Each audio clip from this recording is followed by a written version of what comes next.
Hello, everybody, and welcome back to This Day in History. It is June 11th, 2024. We've got a pretty extensive list today. It's an overcast day. It's not raining. It's not cold. But, it's a little bit muggy because of the overcast holding the heat in and all that. But I'm on my way to the gym, so figured I would kill two birds with one stone and knock this out while I'm en route to my gym. So it's, as I said, it's June 11th, and we have some interesting birthdays, actually. The first one is born 1880. Jeannette Rankin was born, and what's interesting about her is that she is the first female congresswoman, and if I'm reading this right, it looks like she served in Congress two different times, and the first time that she served was from 1917 to 1919, and then the second time around was 1941 1943, which is huge because, both of those eras was during both world wars, and to see women in politics, it's almost unheard of. Well, I mean, it just I'm kind of surprised, but the things that you learn every day, right?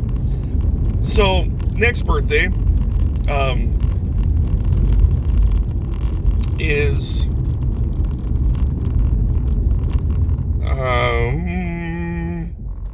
1910, right? 1910. Jacques Cousteau was born. Jacques Cousteau was, and I remember him being a household name when I was a kid. Sorry about my car.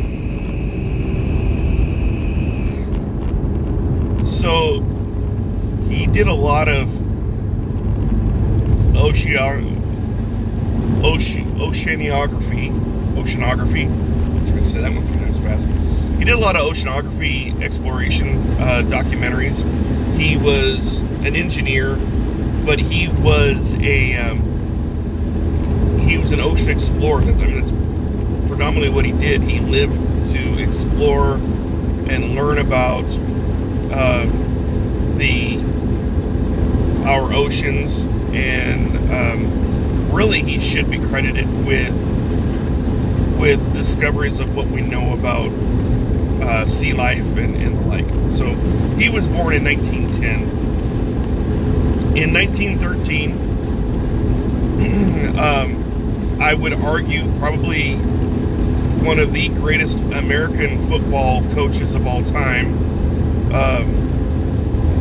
Vince Lombardi of the Lombardi Award.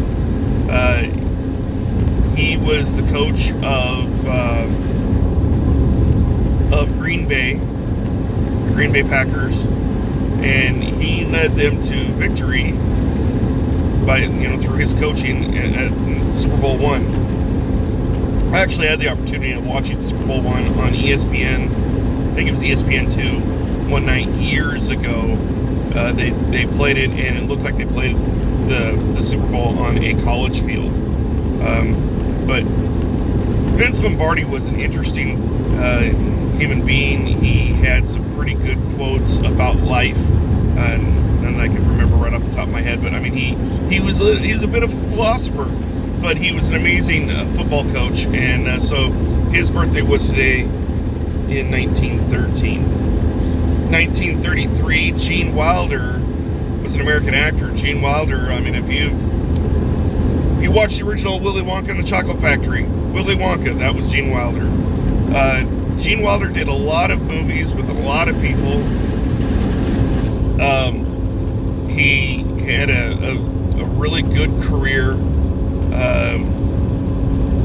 He did a movie with Richard Pryor in the 80s, Hear No Evil, See No Evil. Young Frankenstein was something he did. He just did a lot of stuff. He was very funny and very talented. 1956. I personally think he's the greatest quarterback of all time, but I'm slightly biased because he's my favorite football player. He's my favorite quarterback, and I'm talking about Joe Montana. So Joe Montana's birthday is today. He was born in 1956. Happy birthday, Joe.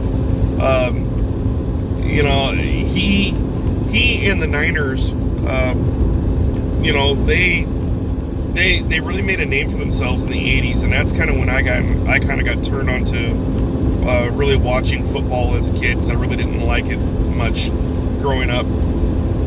But I always tuned into the Super Bowl, and I always tuned in, you know, the Niners. They became my favorite team because my older brother's best friend, that was his favorite team, and I just really liked, you know, the combination of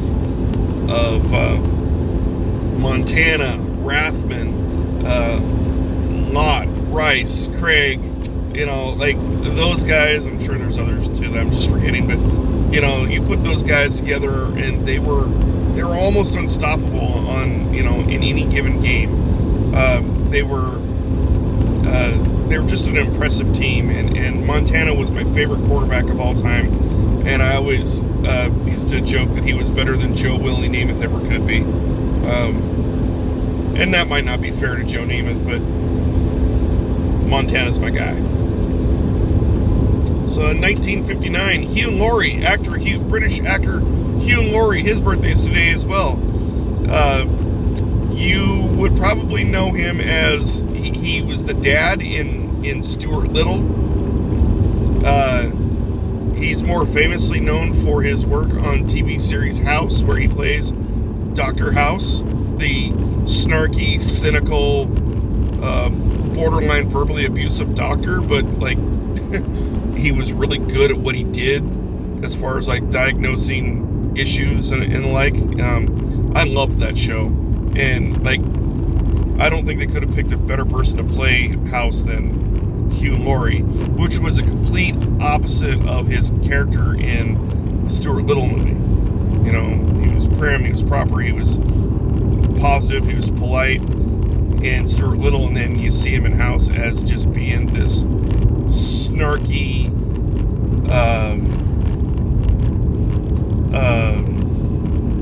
self-loathing, cynical, you know, kind of hateful human being in House. Yeah. So a year later, in 1960, Mehmet Oz was born, and Mehmet Oz, he's Turkish American, and he's known for being a surgeon, a educator, and an author. So that does it for the birthdays. So let's dive into the history, which is, you know, pretty impressive. Even if a lot happened today in this, you know, in this day in history.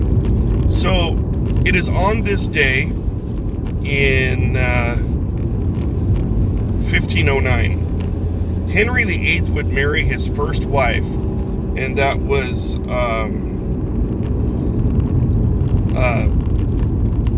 Catherine of Aragon. Why this is significant, obviously it being his first wife and all.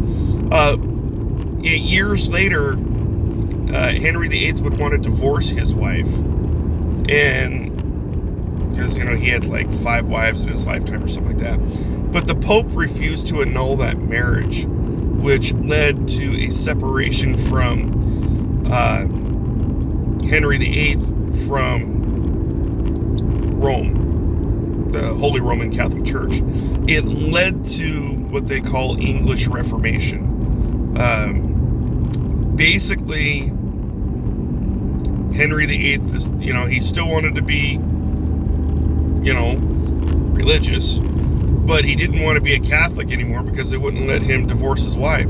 So he, in turn, turned to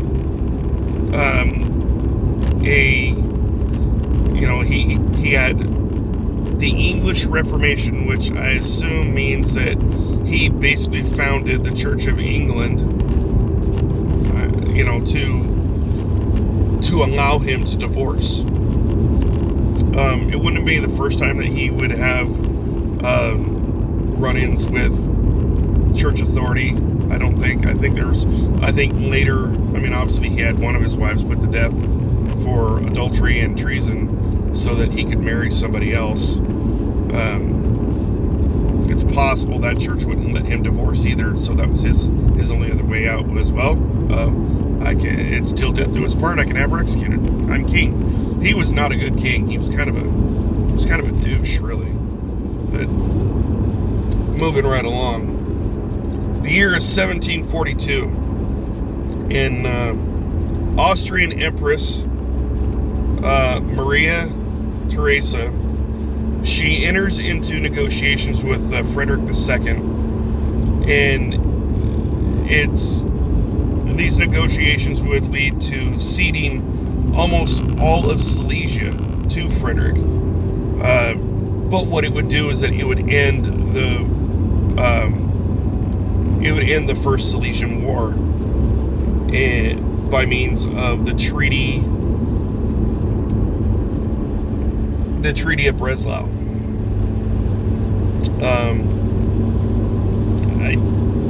I'm Austrian, but I don't really know a whole lot about my Austrian heritage. So, Silesia is, if I am remembering right, the ancient area of Silesia is what is like present-day Turkey.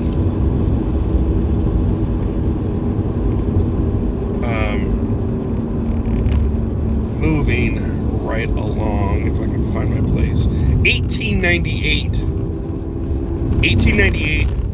the Chinese emperor,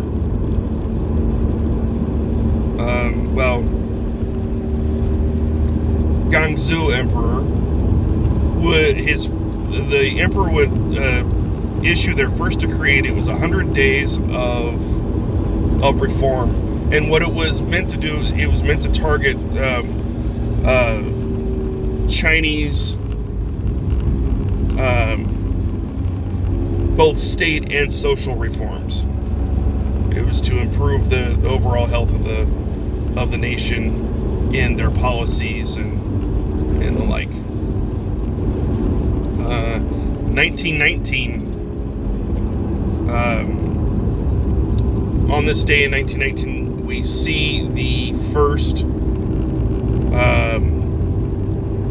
We see the first.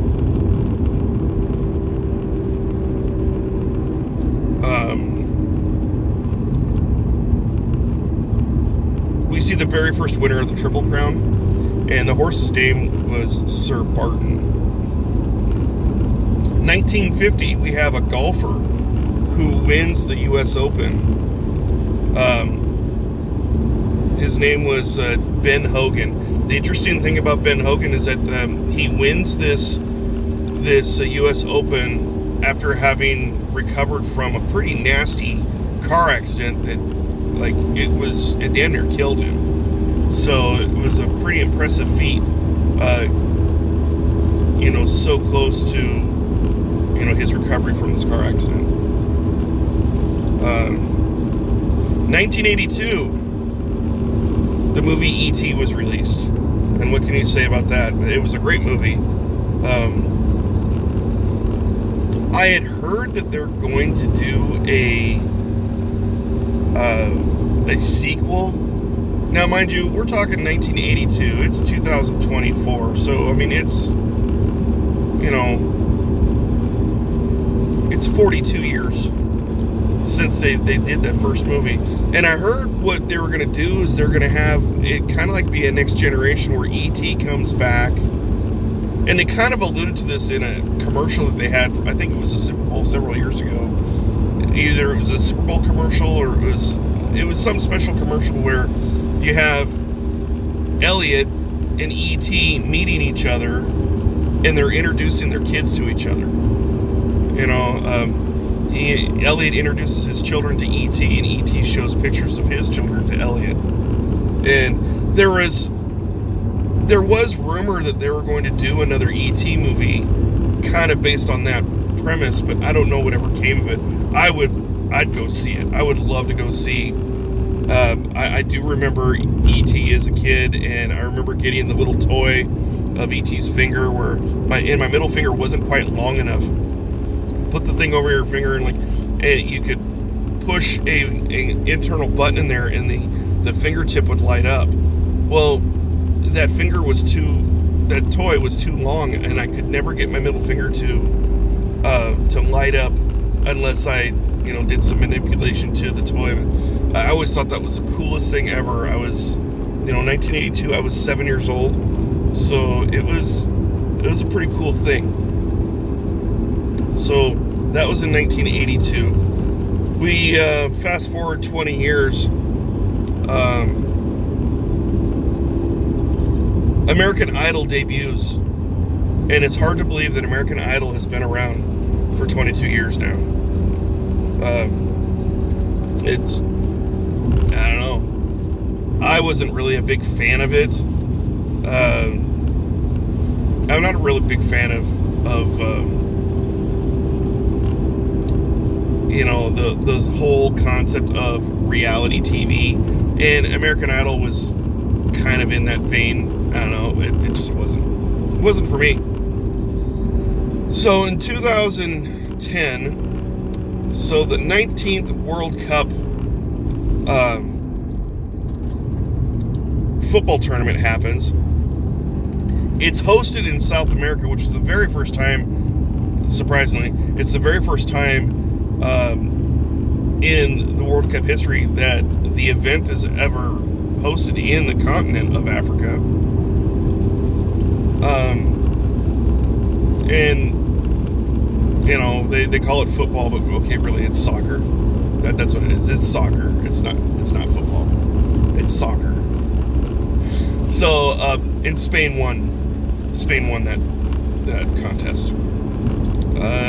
So 2014, American actress and activist Ruby Dee. She was known for her Black American films that she did. She was known for her civil rights activism and the like. She died on this day in 2014 at the age of 91. And the last thing to note, the featured event it's on this day in 2001. Timothy McVeigh. Yes, we are mentioning Timothy McVeigh again for the third time in 3 weeks? No, well, almost 2 months. Okay, so the first time was April 19th, right? That was the Oklahoma City bombing. The second time was his birthday, which was recently. We did a video on it. You'll see it somewhere. I don't know. I don't care. He's a despicable human being. And why is he being referenced again? Because it is on this day in 2001 that he is executed for his crime of the Oklahoma City bombing on April 19th, 1995, where he killed 168 people, right? Including children. There were children that were killed in that bombing. It was... His motivation was stated as it was retaliation to the government for what happened at Waco. And realistically, what happened at Waco, Texas was, I think I did a tirade on that one too. My sister and I, we disagree on that. The government had a legal right to go in there. They had a federal warrant. It was a legally justified federal warrant, right? Armed standoff ensues. 4 ATF agents are killed, which led to them storming the compound, right? First of all, legal warrant. Second, you kill a federal agent. Done deal. We're done having this conversation. This is one of those cases where whether you like it or not, the government's in the right and the Branch Davidians were in the wrong. But you're going to have people that are polarized and people that, side with, the offenders. And Timothy McVeigh was one of those people that sided with the Branch Davidians. He was an anarchist himself. He was, he was former military. But he was former military that became, anarchist in nature. And so he cited Waco, Texas, the Waco, Texas incident as reason and justification for what he did, right? So he targets the federal building in the Murrah building there in Oklahoma City, and he does what they did in 1993 for the first time that the World Trade Center was attacked. He loads it's like a U-Haul truck. I don't know where he got the truck from, but it's a big box truck like U-Haul trucks. Loaded it full of fertilizer. That was the bomb. And killed people for no reason other than his warped political ideology. And there was a child daycare at that facility. That's where all those kids came from that were killed. And there were a lot of kids that were killed. I've been there to the Oklahoma City bombing site. I've seen the memorial, and they have two different sized chairs. They have a big chair and a little chair, and they're arranged in such a way as to reflect where each person was when they were killed, which floor, whether they're on the floor or they're out on the street. That's how they arranged the chairs. Sorry, ignore my car. What got to me was the chairs. What got to me was seeing the little chairs and knowing that was children, that he murdered children for political ideology, and that didn't sit well with me. So it is on this day that he is executed. When asked if he had anything to say to the victims who were there in the gallery, viewing, victims' families, what have you, he just had this stone cold stare, didn't say a word, just stared at them, trying to defy them to the very end, and then they pumped him full of drugs and killed him. And what do we say to people like that? Good riddance to bad rubbish. While I try to be a good Christian man and I try to have love for everyone, all I could say is, may God have mercy on his soul, because if you were to ask me, the human being, I wouldn't want mercy for his soul. But, that's between him and the Lord, and I can't imagine that he would have sought repentance right before his death, given his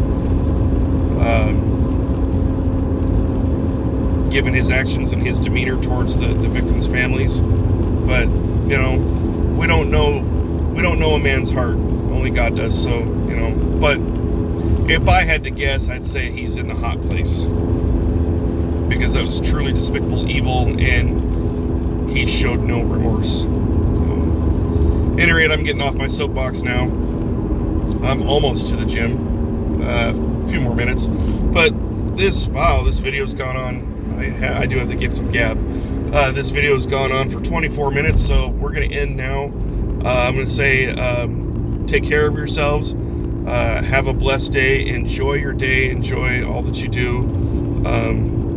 And we'll do it again tomorrow for this day in history for June 12th. All right? Have a good one. Take care. Be blessed. Bye.